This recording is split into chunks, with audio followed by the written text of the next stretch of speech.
அன்னைக்கு அவர் வீட்டுக்கு போனால் ஒரு எலுமிச்சம்பழம் கொடுத்தாரு. இன்னைக்கு சைதாப்பேட்டை வர்றாரு, அவர் மேடையில் நாம் போய் எலுமிச்சம்பழம் அந்த பழத்தை நம்ம கொடுக்கறது அப்படிங்கிற ஒரு முடிவுக்கு வந்தாச்சு.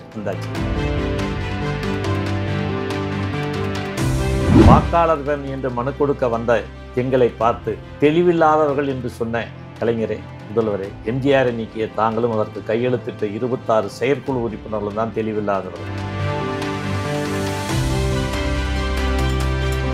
மாமலா ஆபீஸில் நான் இருந்த ஒவ்வொரு நாளும் எல்லாரும் வர்றாங்க இல்லையா, எல்லா தலைவர்களும் வரும்போது என்ன அறிமுகப்படுத்துறது தெரியுமா? இவன் தான் அதிமுகவின் முதல் தியாகி, அதிமுகவின் பகத்சிங், எனக்காக தன் உயிரை பணயம் வைத்தவன் அப்படின்னு எல்லாருக்கும் அறிமுகப்படுத்துவார்.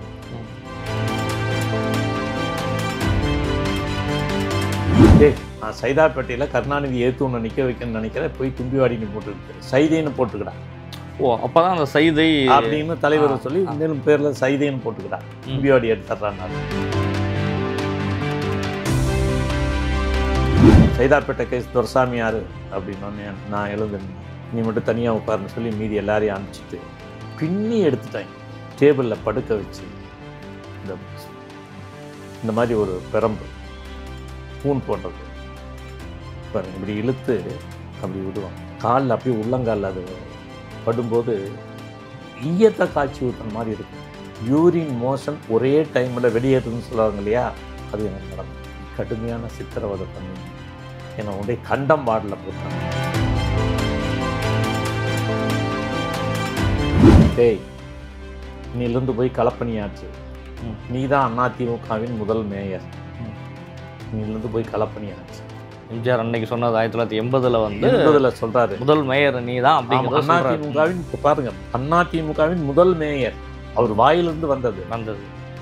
அது 31 ஆண்டு காலம் கழித்து நடக்குது. அவர் இருக்கிற வரையிலும் மேயர் தேர்தலே நடக்கல. இந்த ஒரு கிரேட்டர் சென்னையினுடைய முதல் அதிமுகவினுடைய முதல் மேயரா வந்து நீங்க தான் வாரீங்க. கிரேட்டர் சென்னையின் முதல் மேயர், அதிமுகவின் முதல் மேயர்.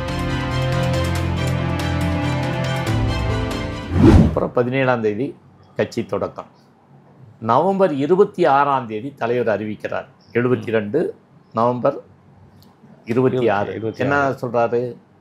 மக்கள் நம்பிக்கையை இழந்துவிட்ட திமுக சட்டமன்ற உறுப்பினர்கள் ராஜினாமா செய்யணும். அதனால் அந்தந்த தொகுதியில் இருக்கிற கட்சியை சார்ந்த நிர்வாகிகள், எம்ஜிஆர் மன்ற செயல் வீரர்கள் அந்தந்த சட்டமன்ற உறுப்பினர் வீட்டுக்கு சென்று ராஜினாமா செய்ய சொல்லி மனு கொடுக்கிறது அப்படின்னு சொல்லிட்டு வாக்காளர் பேரணி அப்படிங்கிற ஒரு போராட்டத்தை அறிவித்தார். அப்போ 26ஆம் தேதி அன்னைக்கு 72 நவம்பர் மாதம் எங்கள் தொகுதி சிங்காரவேல திடலிருந்து இந்த தொகுதியினுடைய அமைப்பாளர் முன்னாள் துணை மேயர் சடகோபன், அவர் தலைமையில் எங்கள் தொகுதி எம்எல்ஏ யார்? கலைஞர். சைதாப்பேட்டை தொகுதி கலைஞர் சட்டமன்ற 5000 பேர் கிளம்பி போகிறோம். கோபாலபுரத்துக்கு முன்னாடி ஒரு குறிப்பிட்ட இடத்துல நிறுத்திட்டு எங்களை 6-7 பேரை அனுப்புகிறாங்க. அதுங்க இது பண்ணி சொல்லும் பொழுது நான் எம்ஜிஆர் மன்றத்தில் சார்பில், அப்போ இந்திய கம்யூனிஸ்ட் கட்சி அதில் கலந்துக்குது. அதில் சீனிவாசன் சொல்லிட்டு ஒரு ஸ்டண்ட் பார்ட்டி அவர் வந்திருந்தார். இப்போ நம்ம ஒரு 6-7 பேர் அங்கே நம்ம போகிறப்போது மனு கொடுக்கறதுக்கு போனோம். போனோடனே சடகோபன் வந்து மனுவை கொடுக்குறாரு. என்னையா எப்படி இருக்க அப்படிங்கிறாரு. நல்லா இருக்குண்ணே, நல்லா இருக்குண்ணே, இந்தா அப்படின்னு ஒரு எலுமிச்சம்பழத்தை கையில் கொடுக்குறாரு. அவர் சிரிச்சுக்கிட்டு வாங்கிட்டார். நாங்கள் மனு கொடுத்துட்டு வெளியே வந்ததுக்கு பிறகு பத்திரிகையாளர்களை கூப்பிட்டு இவரே கேட்க சொல்கிறாரு, கலைஞரே நான் ஏன் எலுமிச்சம்பழம் கொடுத்தேன்னு கேளுங்கிறாரு. அவங்க பத்திரிகையாளர்கள், நீங்கள் என்ன மனு கொடுக்க வந்தவங்ககிட்ட நீங்கள் எலுமிச்சம்பழம் கொடுக்குறீங்களே என்ன அப்படின்னு கேட்டாங்க. தெளிவில்லாதவர்கள் தேய்த்து குளிக்கட்டும். இலக்கிய நயத்தோடு அவர் வந்து தன்னுடைய பதில் கொடுக்குறாரு. கலைஞர் சொல்கிறாரு, இல்லை இது கொடுத்து ஏன் கொடுத்தேன்னு கேளுங்கன்னு சொல்கிறாரு. அவரே கேட்க சொல்கிறாரு, கலைஞரே கேட்க சொல்கிறாரு. அதுக்கு அவரே பதில் சொல்கிறாரு. தெளிவில்லாதவர்கள் தேய்த்து குளிக்கட்டும். மறுநாள் காலையில் தினத்தந்தியில் பார்த்தீங்கன்னா 8 காலம் செய்தி. அது பார்த்தோன்னே தலைவர் அப்செட் ஆகி சடகோனை கூப்பிட்டு சத்தம் போட்டிருக்காரு. அவனை மனு கொடுத்துட்டு வான்னு சொன்னால் நீ போய் அவர் எலுமிச்சம்பழம் கொடுத்தாருன்னு அதெல்லாம் முடியாதுங்க, மனு கொடுக்குறதா எங்கள் வேலைன்னு சொல்லிட்டு நீ வந்திருக்கணும் இல்லையா அப்படின்னு சத்தம் போட்டாருன்னு எங்ககிட்ட வந்து புலம்புனார். அப்போ தலைவருக்கு இது மிகப்பெரிய வருத்தத்தை கொடுத்துருக்கு அப்படின்னு நான் புரிஞ்சுக்கிட்டேன். இதுக்கு ஏதாவது ஒன்று செய்யணும்னு சொல்லிட்டு ஒரு மிகப்பெரிய அளவில் எனக்கு அது ஒரு கிரியாவுக்கி மாதிரி சிந்திச்சுக்கிட்டே இருக்கேன். அப்போ என்ன வருதுன்னா டப்புன்னு நவம்பர் 26 இது நடக்குது. டிசம்பர் 16 அன்னைக்கு ஏன் விளைக்கணும் எம்ஜிஆரை அப்படின்னு சொல்லிட்டு கலைஞர் பேச வர்றாரு. முதல் பொதுக்கூட்டம் அக்டோபர் 10ஆம் தேதி நீக்கியதற்கு பிறகு முதல் பொதுக்கூட்டம் டிசம்பர் 16ஆம் தேதி கலைஞர் நடத்துகிறார். வந்தோடனே எனக்கு பெரிய மகிழ்ச்சி. சரி, அன்னைக்கு அவர் வீட்டுக்கு போனால் ஒரு எலுமிச்சம்பழம் கொடுத்தார். இன்னைக்கு சைதாப்பேட்டை வர்றாரு, அவர் மேடையில் நாம் போய் எலுமிச்சம்பழம் அந்த பழத்தை நம்ம கொடுக்கறது அப்படிங்கிற ஒரு முடிவு வந்தாச்சு.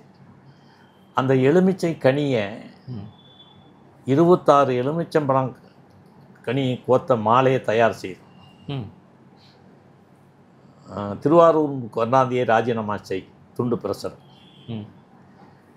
அதில் ஒரு மனு, வாக்காளர் பேரணி என்று மனு கொடுக்க வந்த எங்களை பார்த்து தெளிவில்லாதவர்கள் என்று சொன்ன கலைஞரே, முதல்வரே, எம்ஜிஆரை நீக்கிய தாங்களும் அதற்கு கையெழுத்திட்ட 26 செயற்குழு உறுப்பினர்கள் தான் தெளிவில்லாதவர்கள்.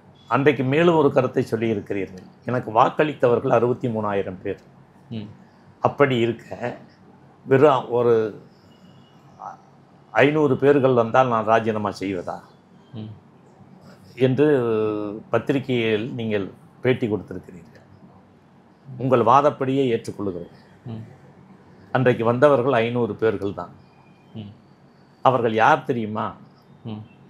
1,00,000 சில்லறை வாக்குகள் கொண்ட சைதாப்பேட்டைக்கு நீங்கள் ஒருவர் பிரதிநிதி, 7-8 லட்சம் வாக்காளர்கள் கொண்ட தென் சென்னைக்கு மாறன் ஒருவர் பிரதிநிதி.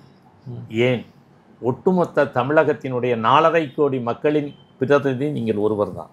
அப்படி அன்றைக்கு வந்தவர்கள் எல்லாம் பிரதிநிதிகள். தாங்கள் விரும்பினால் அவர்களை நேரடியாக கோபாலபுரத்தில் கொண்டு வந்து நிற்க வைத்தாலோ அல்லது அவர்கள் கையெழுத்திட்ட மகஜரை கொடுத்தாலோ ராஜினாமா செய்வீர்களா? அருள் கூர்ந்து இந்த மேடையில் பதில் தாருங்கள் அப்படிங்கிற மனு. இது எல்லாத்தையும் எடுத்துக்கிட்டு அந்த கதையெல்லாம் சொன்னால் பெரிய அளவில் அதே 1 மணி நேரம் ஆகும். எங்கள் எம்ஜிஆர் மன்ற கூட்டத்தில் நான் கேட்குற போது எங்கள் ஆட்கள் எல்லாம் வேண்டாம், கொண்டுடுவாங்க, அது கிட்டவே போக முடியாது, வேண்டாம் இந்த விஷப்பரிச்சின்னு சொல்லி தடுத்தாங்க. அதையெல்லாம் மீறி நான் வந்து போய் மேடையில் சும்மா கொடுக்கல, மைக்கில் பேசிட்டு கொடுத்தாரு. கலைஞர் முதலமைச்சராக இருக்கிறாரு, மேடையில் இருக்கிறாரு, அதே மேடையில் நீ பேசுகிறான் மைக்கில். வாக்காளர் பேரணி என்று மனு கொடுக்க வந்த எங்களை தெளிவில்லாதவர்கள் என்று சொன்ன கலைஞரே, முதல்வரே, எம்ஜிஆரை நீக்கிய தாங்களும் அதற்கு கையெழுத்திட்ட 26 செயற்குழு உறுப்பினர்கள் தான் தெளிவில்லாதவர்கள், எனவே தேய்த்து குளிங்கன்னு சொல்லி இந்த மாலையை அணிவிக்கிறேன்னு சொல்லி, அதனால தான் 26 நிமிஷம் படம் அந்த இதில் கோர்க்கப்பட்டிருக்கு. ஆமாம், அவர் கொடுத்தது ஒரு எலுமிச்சம் படம். ஆமாம், அது கையில் கொடுத்தாச்சு. இங்கே கொடுத்த அந்த ஒன்றையும் கொடுத்துட்றேன். ஆமாம், 26 பேர் கையெழுத்து போட்டு எம்ஜிஆரை நீக்கினீங்க. இன்னொரு எலுமிச்சம் மாறனுக்கு அவர் மடியில் போட்டேன். இது எதுவுமே கலைஞருக்கு அதில் காதல் வரல. ஏன்னா பெரும் கூட்டம் மேலே நிற்கிது. அங்கே மைக்கில் நான் பேசுறது உட்கார்ந்து இருக்கிறவங்க தான் கேட்குமே தவிர இங்கே இருக்கிறவங்களுக்கு ஏன்னா அவ்வளோ கூட்டம் நெரிசல். அது எனக்கு வசதியாக போச்சு. இல்லைன்னா கொண்டு கழுத்தில் போட்டு தான் வந்திருப்பேன். அந்த கூட்டம் நெரிசல் அதில் வந்து அடர்த்தியாக இருந்ததுனால நான் போய் மைக்கில் பேசுறதுக்கு நான் பேசுறது என்னன்னு தெரியாமல் விட்டுட்டாங்க. ஒன்று அப்புறம் தான் துண்டு பிரசுரம், திருவாரூர் கருணாநிதியை ராஜினாமா செய், இந்த மனு, எலுமிச்சம்பழம், இது எல்லாம் கொடுத்துட்டு கடைசியாக திருவாரூர் கருணாநிதியை ராஜினாமா செய் அப்படிங்கிற துண்டு பிரசுரத்தை எடுத்து அப்படியே தூவினேன். அவர் தலையிலிருந்து தூவினேன். அதெல்லாம் கீழே வந்து முன்னாடி டீப்பாயில் விழுந்தது. அதை பார்த்த உடனே ஆஹா இவன் தப்பான ஆள் ஆட்டிருக்கானேன்னு சொல்லிட்டு பிடி இவனைன்ட்டார். அவ்வளவுதான். மிதிச்சு மிதிச்சு, அதாவது என்னங்கிற நிலையே இல்லை, என்னால் சொல்ல தெரியாது. கடைசியில் அந்த உயிர் அளவுக்கு மட்டும்தான் மிஞ்சிச்சு. பயங்கரமான பலத்த காயங்களோட இருந்தீங்க. அப்புறம் எம்ஜிஆர் அதுக்கப்புறம் வந்து பார்த்த ஆமாம், செய்திகள்லாம் அந்த அந்த அப்படிப்பட்ட ஒரு நிலையில் ம் கீழே என்னை வந்து ஜீப்புக்கு தூக்கி கை காலையும் பிடிச்சிக்கிட்டு தூக்கிட்டு போகிறாங்க. ம் எல்லாரும் செத்துட்டாங்கன்னு சொல்லிட்டு தலைவருக்கு ஃபோன் பண்ணுறாங்க. ஏன்னா எங்கள் ரசிகர்களை எல்லாம் வர சொல்லிட்டு, அவங்கெல்லாம் தடுத்தும் நான் போகிறேன், முடிஞ்சால் அங்கே வந்து பாருங்க அப்படின்னு மட்டும் சொல்லிட்டு நான் கொண்டு என்னை ஸ்டேஷனுக்கு கொண்டுட்டு போய் ம் அங்கே மயக்கம் அன்கான்சியஸ் இருந்தேன். ஹாஸ்பிட்டல் கூட கூட்டிகிட்டு போகல. தண்ணியை மட்டும் நிறைய ஒரு குடம் தண்ணியை எடுத்து தலையிலிருந்து உடம்பு முழுக்க ஊற்றி ம் மயக்கத்தை தெளிய வைக்கிறதுக்கு. அப்போ வந்து உடனே மயக்கம் தெளிஞ்சுது. சரி, அப்போவாது ஹாஸ்பிட்டலுக்கு கூட்டிகிட்டு போவானா, கூட்டிகிட்டு போகல.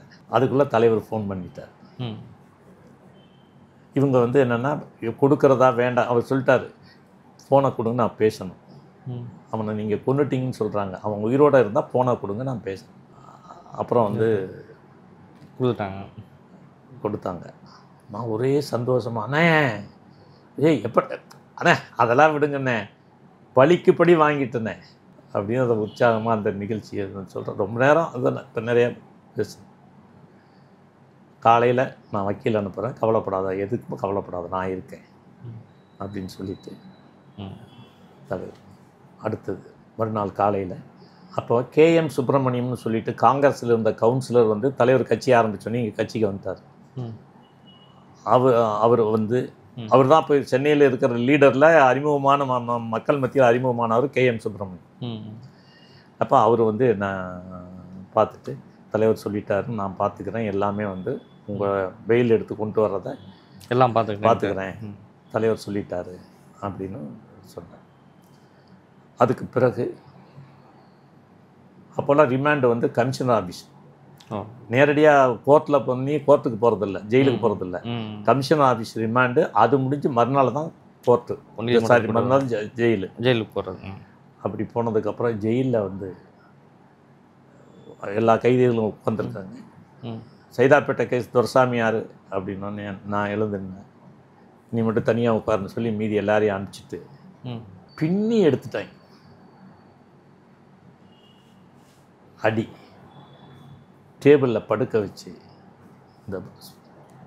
இந்த மாதிரி ஒரு பெரம்பு பூன் போட்டது பாருங்க, இப்படி இழுத்து அப்படி விடுவாங்க. காலில் அப்படியே உள்ளங்காலில் அது படும்போது ஈயத்தை காய்ச்சி ஊற்றின மாதிரி இருக்கும். யூரின் மோஷன் ஒரே டைமில் வெளியேறுதுன்னு சொல்கிறாங்க இல்லையா, அது எனக்கு நடந்தது. அப்படி கடுமையான சித்திரவதை பண்ணி என்னை உடைய கண்டம் வார்டில் போட்டாங்க.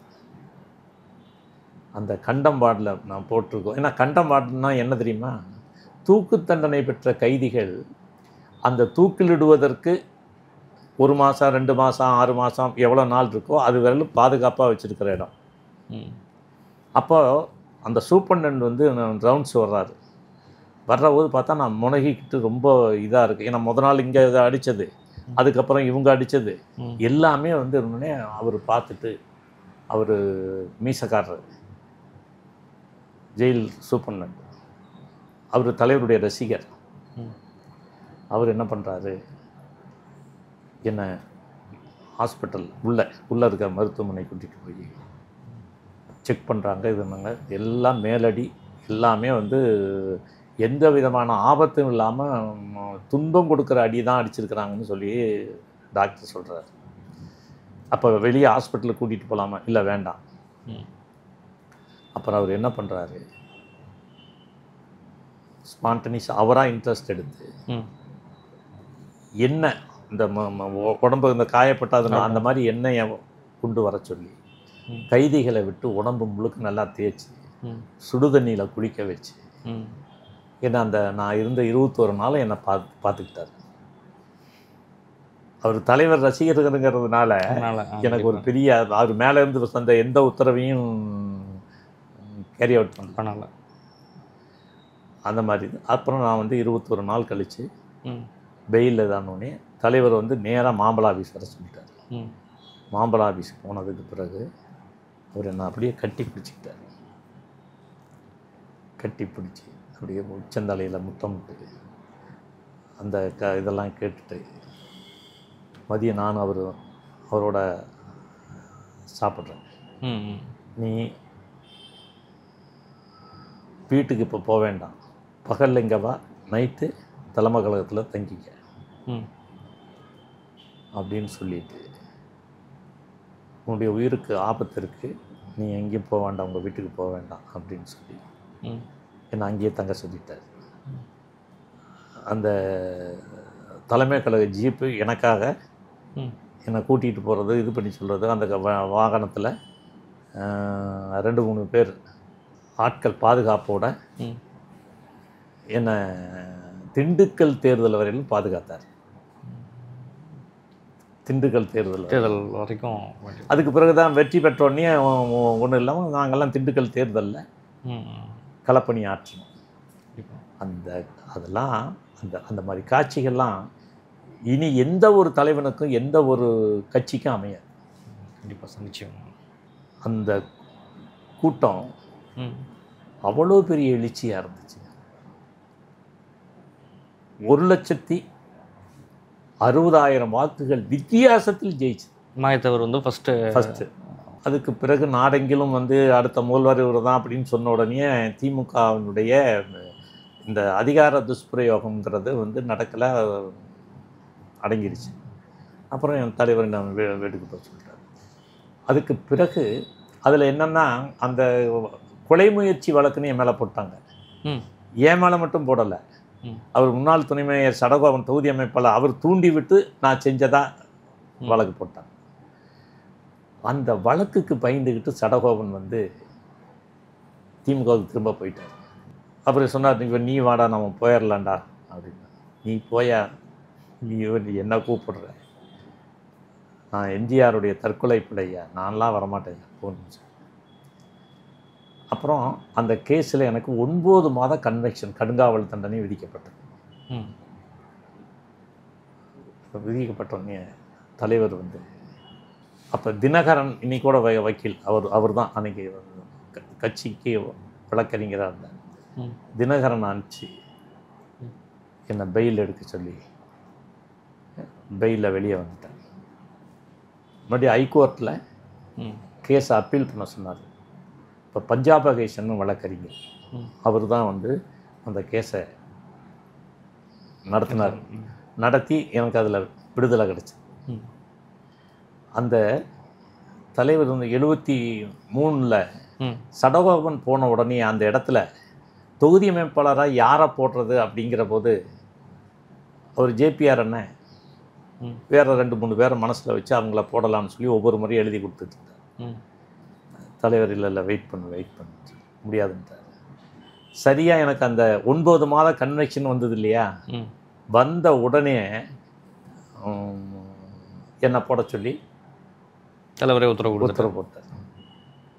அப்படி என்னுடைய தியாகத்தை அங்கீகரித்து எனக்கு தொகுதி அமைப்பாளர் பதவி எனக்கு வந்து இந்த கேஸ் நடக்குது.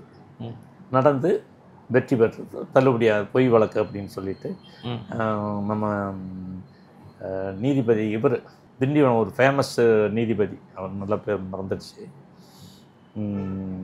அவர் சொன்னார் இது பொய் வழக்குன்னு விடுதலை ஆயிடுச்சு. தலைவருக்கு ஏகப்பட்ட சந்தோஷம். சரிட்டு அன்றைக்கி தலைவரோட சாப்பிட்டேன். அதுக்கு பிறகு தொடர்ந்து என் மேலே 17 வழக்குகள் வழக்குகள் திமுக போட்டுக்கிட்டே இருக்காங்க, பொய் வழக்குகள் போட்டுக்கிட்டே இருக்காங்க. எல்லா வழக்குகளிலும் விடுதலை பெறேன். பண்ணும் பொழுது இந்த வழக்குக்கெல்லாம் ஒவ்வொரு முறையும் தலைவர் கேட்பார், அப்போ பெரிய தொகையில் 10,000லாம் பெரிய தொகை இல்லை, இந்த 10,000 நீங்கள் சொல்லியா நான் பண்ணேன், நான் பண்ணினது என் தலைவனுக்காக நான் பண்ணின தியாகம் இது, தயவுசெய்து பணம்லாம் வாங்க மாட்டேன்னு சொல்லி ஒவ்வொரு முறையும் மறுத்து தலைவருக்கு ஏகப்பட்ட மகிழ்ச்சி சந்தோஷம்.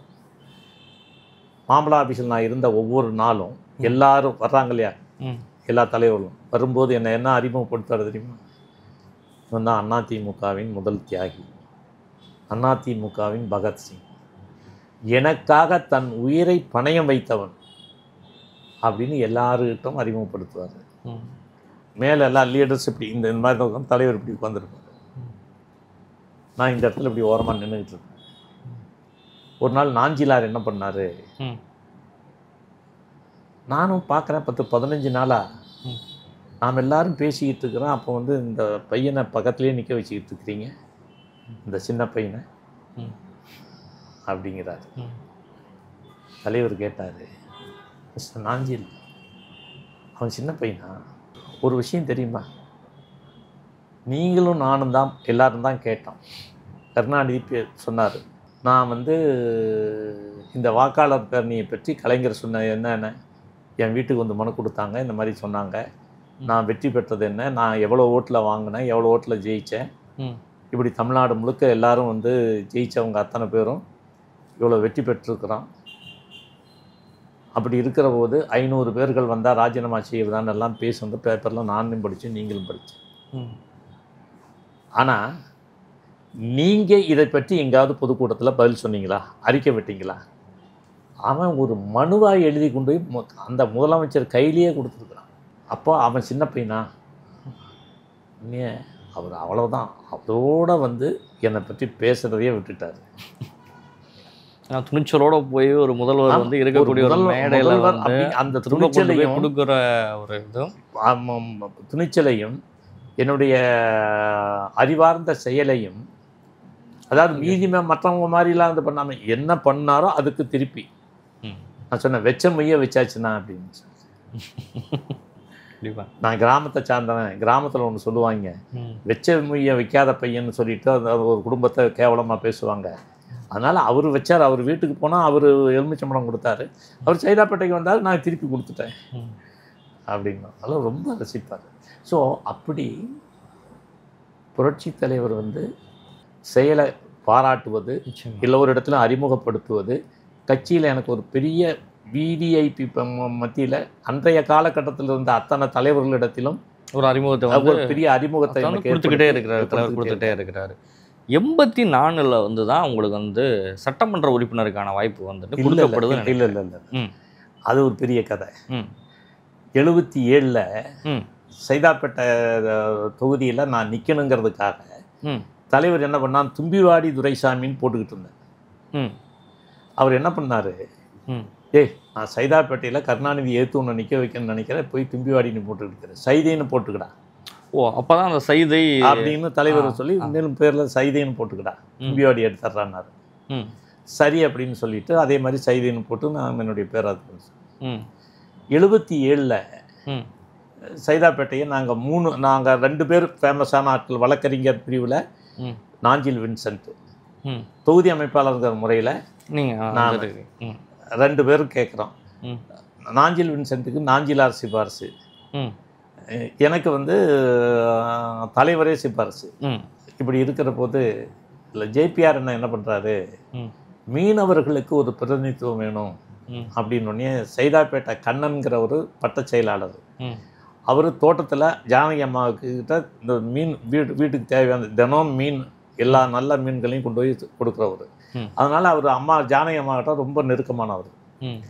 அப்போ அவர் போய் என்ன பண்ணுறாருன்னா, ஜானகி அம்மாக்கிட்ட, அம்மா எனக்கு 56 வயசாகிடுச்சு, அவன் சின்ன பையன், அவனுக்கு அடுத்த வாய்ப்பு கொடுக்கலாம் அல்லது வேற எங்காவது கொடுக்கலாம், எனக்கு இந்த வாய்ப்பை கொடுங்கம்மான்னு சொல்லிட்டு கேட்குறாங்க. உடனே ஜானகி அம்மா என்ன பண்ணுறாங்க, தலைவர்கிட்ட சொல்கிறதுக்கு முன்னாடி ஆர்என்பி எனக்கு சப்போர்ட்டாக இருப்பார்னு சொல்லி அவரை கூப்பிட்டு, நீங்கள் அந்த தம்பியை வெளியூரில் போய் நிற்க சொல்லுங்கள், இங்கே வேண்டாம், அவர் சொந்த ஊரில் போய் நிற்க சொல்லுங்கள், இங்கே வேண்டாம் அப்படின்னு சொல்கிறாங்க. அதனால் ஆர்எம்பி என்னன்னு அமைதியாக இருந்துட்டார்.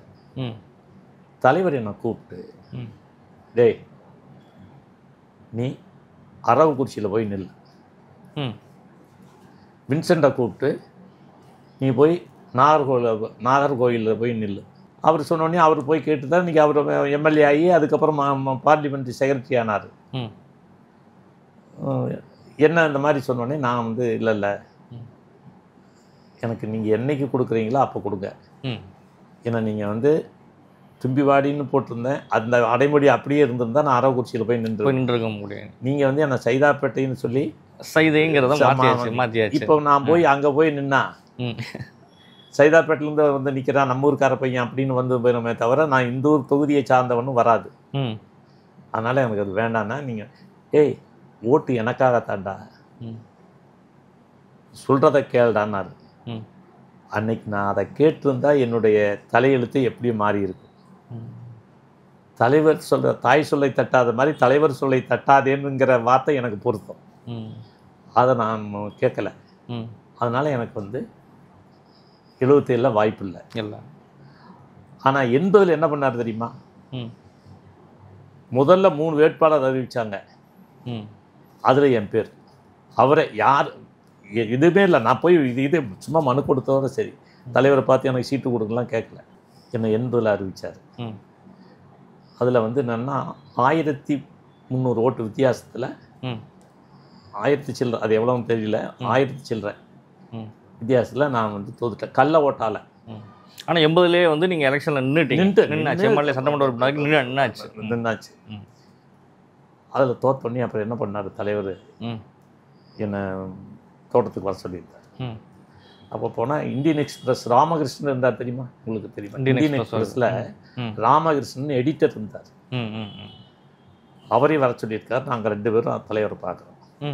அப்போ தலைவர் கேட்குறார் ராமகிருஷ்ணன்கிட்ட, ராமகிருஷ்ணன் இவனை தெரியும், எனக்கு இவரை தெரியாதா அப்படின்னு சொன்னார். ராமகிருஷ்ணன் நீங்கள் ரெடியாக இருங்க, போய் உங்கள் நிறுவனத்துக்கு உங்களுடைய ரிலீவிங் ஆர்டருக்கு மற்ற விஷயங்களுக்கு எல்லாத்துக்கும் தயாராக இருங்க, நான் உங்களை ராஜ்யசபா உறுப்பினராக்குறேன் அப்படின்னா ராஜ்யசபா உறுப்பினராக்குனாரு. இந்தியன் எக்ஸ்பிரஸோட எடிட்டர் ராமகிருஷ்ணன் வந்து ராஜ்யசபா உறுப்பினராக. கண்டிப்பாக. அடுத்தது என்ன சொன்னார், டேய் இன்னிலிருந்து போய் களப்பணியாற்று, நீ தான் அதிமுகவின் முதல் மேயர், நீலிருந்து போய் களப்பணியாற்று. எம்ஜிஆர் அன்னைக்கு சொன்னது 1980 வந்து 80 சொல்றாரு, முதல் மேயர் நீ தான் அப்படிங்கிறது. அதிமுகவின் பாருங்க, அதிமுகவின் முதல் மேயர் அவர் வாயிலிருந்து வந்தது. அது 31 ஆண்டு காலம் கழித்து நடக்குது. அவர் இருக்கிற வரையிலும் மேயர் தேர்தலே நடக்கல. இந்த ஒரு கிரேட்டர் சென்னையினுடைய முதல் அதிமுகவினுடைய முதல் மேயரா வந்து நீங்க தான் வாரீங்க. கிரேட்டர் சென்னையின் முதல் மேயர், அதிமுகவின் முதல் மேயர். அதான், அதுவும் மக்கள் ஓட்டு போட்டு தேர்ந்தெடுத்த ஒரு முதல் மேயராகவும் நீங்க தாங்க இருக்கிறீங்க. அது மட்டும் இல்ல, இந்தியாவிலேயே மக்களால் தேர்ந்தெடுக்கப்பட்ட மேயர் 5 லட்சம் வாக்குகளுக்கு மேல் பெற்றது நீங்க தான். ஸோ இது எல்லாமே அவருடைய ஆசீர்வாதம். அன்னைக்கு சொன்ன விஷயம் ஒரு 4-5 விஷயமா வந்து நடக்குது. அந்த டைம்ல நடக்குது. 84 தேர்தல், அதுல நான் அதுல குறைஞ்ச ஓட்டுல ஜெயிக்கிறேன். குறைஞ்ச ஓட்டில் ஜெயிக்கிறேன். என்னன்னா கள்ள ஓட்டு. அதுக்கு பிறகுதான் நான் சட்டமன்றத்தில் வந்து தொடர்ந்து இந்த கள்ள ஓட்டை ஒழிக்கணும்னு சொன்னால் அடையாள அட்டை வேணுங்கிற ஒரு விஷயத்தை தொடர்ந்து பேசி, அப்போ இவர் இருந்தார் இந்த தேர்தல் ஆணையாளர், நம்ம இவர் அவர் பேர் என்ன, ஃபேமஸான தேர்தல் ஆணையர் சேஷன், அவரை போய் நான் பல முறை சந்தித்து இந்த மாதிரி நீங்கள் வந்து அந்த அடையாள அட்டை ஏன் சிவாஜி கணேசன் ஓட்டையே கொண்டு போட்டானுங்க, விசி கணேசன் சொல்லி இருந்ததுனால அவர் ஓட்டையே கள்ள ஓட்டு போட்டாங்க.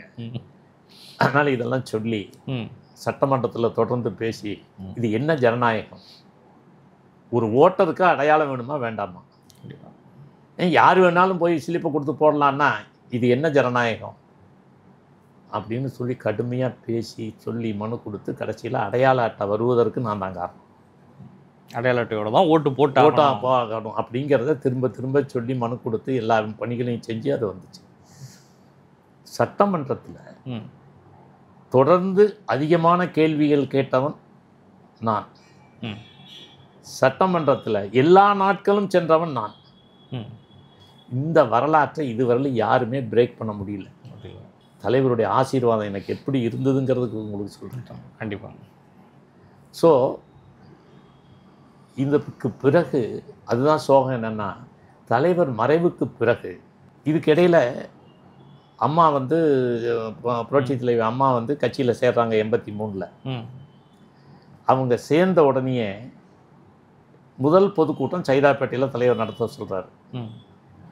அது முதல்ல சாதனை விளக்க பொதுக்கூட்டமாக அறிவித்து கூட்டம் நடக்கிறதுக்கு எல்லா வேலையும் பண்ணிகிட்டு இருக்கிறோம். முத நாள் மறுநாள் கூட்டம், முத நாள் இரவு வந்து திருவாரூர் போகிறாரு தென்கோவன் வீட்டு கல்யாணத்துக்கு. நானும் மதுசூதனனும் தலைவரை சென்ட் ஆஃப் பண்ணுறதுக்கு ரயில்வே ஸ்டேஷனுக்கு போயிருக்கிறோம். அந்த ஓய்வறையில் தலைவர் இருக்கார். நாங்கள் போனோடனே வணக்கம் பண்ணுறோம்.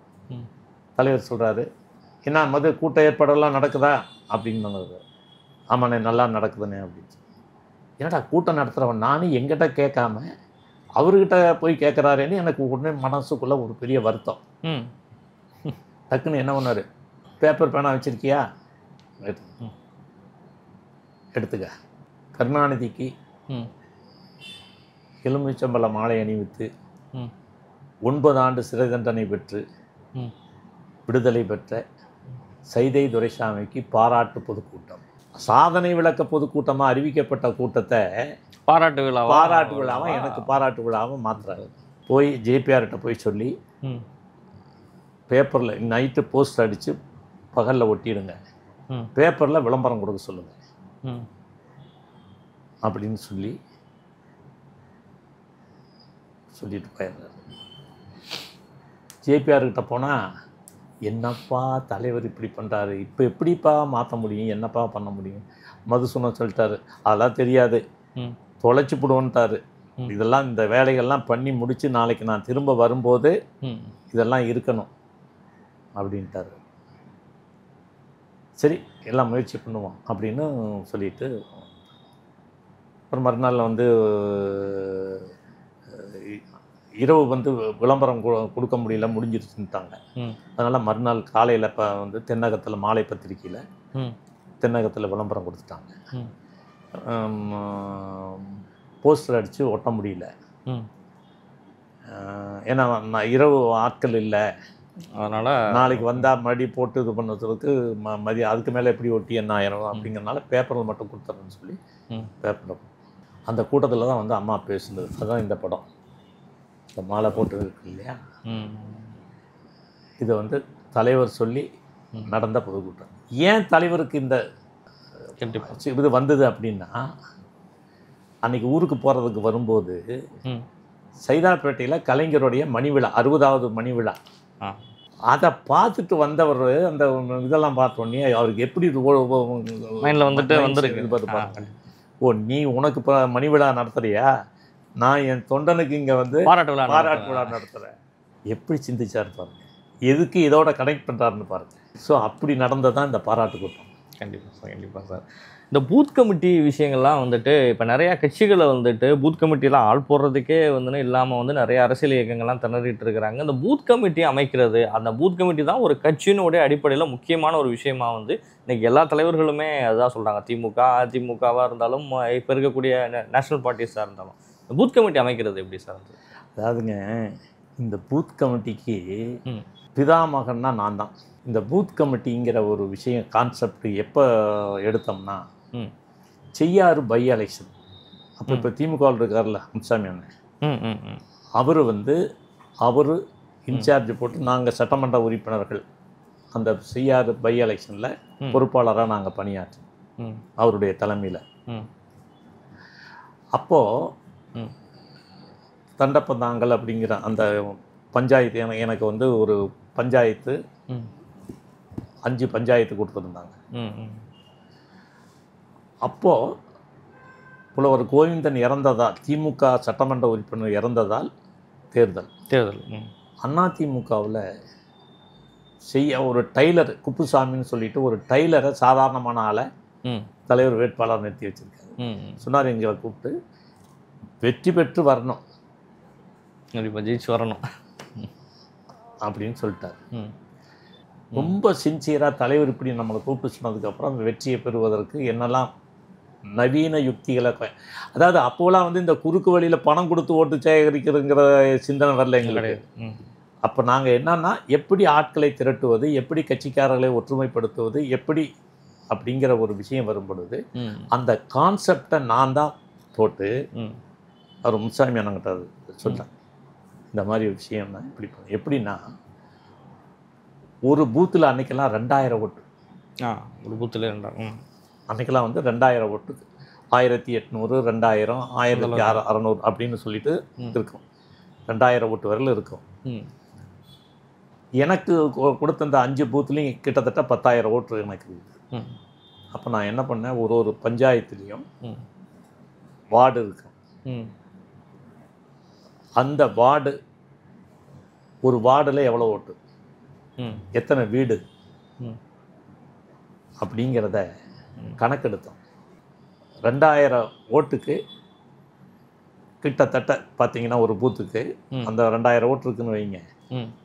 வீடுகள்னு நீங்கள் கணக்கெடுத்தீங்கன்னா கிட்டத்தட்ட 500 வீடு, 600 வீடு, 700 வீடு சிலருக்கு அப்படி இருக்கும். அதில் என்ன பண்ணோம்னா, ஒரு வீட்டுக்கு நாங்கள் என்ன பண்ணுவோம்னா எல்லாரும் வந்து ஒன்றா தான் போய் ஓட்டு கேட்டுக்கிட்டு இருக்கோம்.